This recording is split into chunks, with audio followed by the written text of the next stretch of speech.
Fantastic. बहुत कम लोग ऐसा कहते हैं कि relationships are important because ministers और उनकी मिनिस्ट्रीज के चलाने का तरीका एक तरह से प्रोटोकॉल और हायरार्किकल होता है, लेकिन बड़ी उपलब्धि ये है कि पिछले 10 सालों में जहां हाईवेज का काम बिल्कुल ठप पड़ा था, अब आप पिछले साल में 34 किलोमीटर्स पर डे तक ले गए हैं।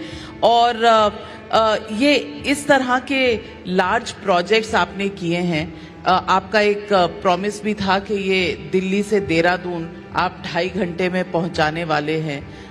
ये आपके हिसाब से मॉडल हाईवेज कनेक्टिविटी के कौन से ऐसे प्रोजेक्ट्स हैं जो आपको पर्सनल सेटिस्फैक्शन देते हैं? देखिए, प्रोजेक्ट तो बहुत हैं। जिसका आपने उल्लेख किया दिल्ली देहरादून, उसके 2 पैकेज पूरे हुए हैं। अक्षरधाम से पूरा एलिवेटेड रोड है और उसका इनॉग्रेशन एक 15-20 दिन में पीएम साहब को निमंत्रित किया, उनके द्वारा किया जाएगा। एक कालिंदी कुंज वाला 10,000 करोड़ का बड़ा प्रोजेक्ट है जो फरीदाबाद के पीछे से है। मुझे दिल्ली का थोड़ा नाम कम मालूम है। वो बड़ा सुंदर है, नाले में एलिवेटेड रोड बनाकर एक पिलर पर 2-2 रोड करके उसको लाया है, वो भी सुंदर है। वो भी पीएम साहब 15-20 दिन में पूरा करेंगे। और ये जो देहरादून है वो 3 महीने में होना चाहिए, ऐसी कोशिश है। तो दिल्ली से देहरादून 2 घंटे में होगा। फिर एक मुंबई दिल्ली एक्सप्रेस हाईवे को एक हमने एक बीच में रोड बना है, वो पूरा होगा 1.5-2 महीने में। तो दिल्ली जयपुर 2 घंटे में होगा।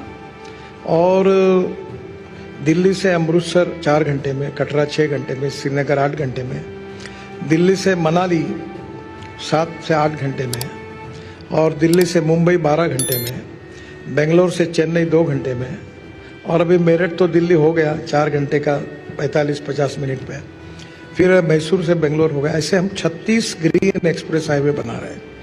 इसका सबसे बड़ा फायदा ये है, जो आपका जो थीम है इकोनॉमिक डेवलपमेंट का, कि हमारे देश की लॉजिस्टिक कॉस्ट ये 14 से 16% है और चाइना की 8% है, अमेरिका और यूरोपियन कंट्रीज की 12% है।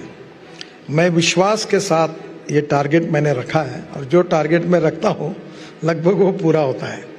तो 2 साल के अंदर इंडिया की लॉजिस्टिक कॉस्ट सिंगल डिजिट में यानी 9% पे आएंगी। अगर ये 9% पे आएगी तो 7% हम कम होंगे, तो एक्सपोर्ट में हमारा एक्सपोर्ट 1.5 गुना होगा और हम और कॉम्पिटिटिव बनेंगे। और इसमें सबसे इम्पोर्टेंट रोड जैसे ऐसे बन रहे हैं, वैसे फ्यूल पे भी हमने काम किया है। और electric, ethanol, methanol, biodiesel, bio LNG, CNG और हाइड्रोजन, इस पर तेजी से हम काम कर रहे हैं। अब यहाँ कंस्ट्रक्शन इक्विपमेंट मशीनरी का कल मैंने इनॉग्रेशन किया।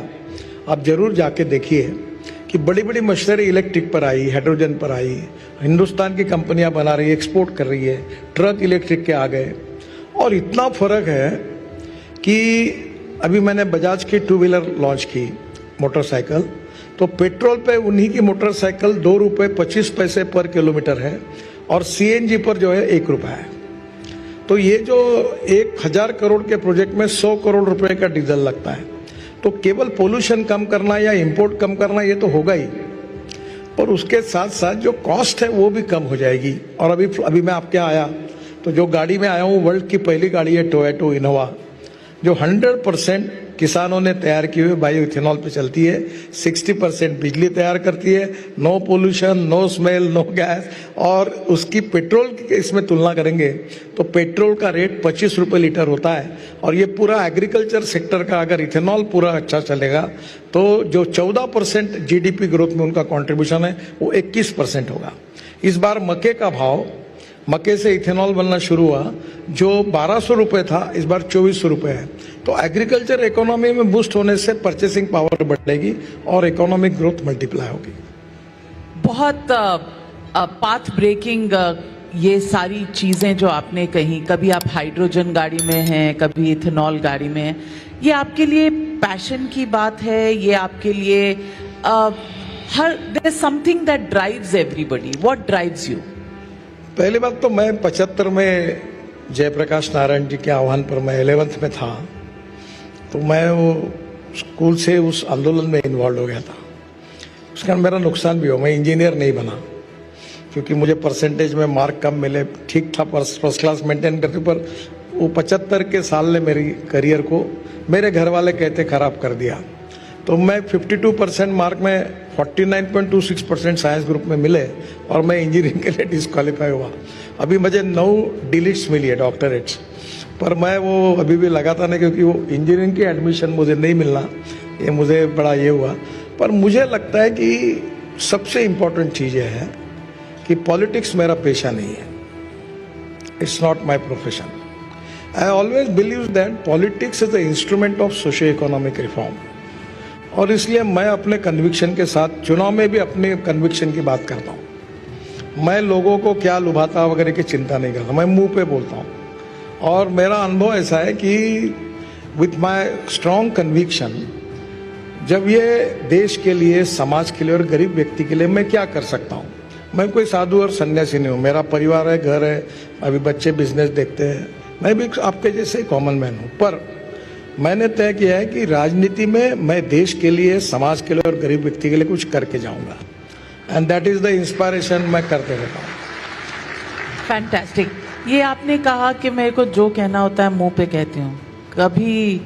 कभी कुछ डिफिकल्ट पोजीशन में पड़े? नहीं, मुझे कभी कोई डिफिकल्टी नहीं है।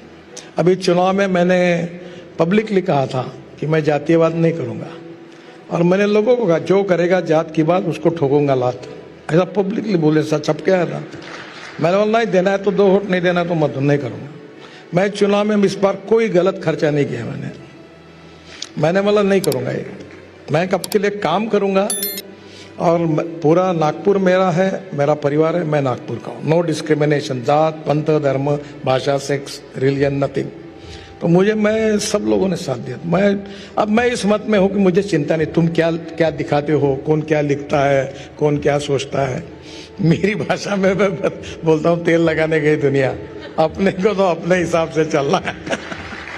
फैंटास्टिक। मैं अपने कन्विक्शन और अपने साथ तय किए हुए प्रोग्राम में चलता हूँ। और एक बात जरूर है कि मैं सही हूँ ऐसा मेरा दावा नहीं। कोई अगर मुझे कहता है कि ये तुम्हारी बात गलत है तो मैं मान्य करता हूँ, उसको सुधार दे देता हूँ। आपने जिंदगी, पॉलिटिक्स, सोशल वर्क सब इतना आसान बना दिया इन कुछ पंक्तियों में कि खुद के मन में जो है मन साफ रखो और जो कहना है कह दो, और दावा ना करो कि मैं ही सही हूँ। अच्छा काम करो, गॉड इज ग्रेट, पब्लिक भी ग्रेट है, आपको बराबर सपोर्ट मिलता है, और मुझे नहीं लगता कोई प्रॉब्लम है।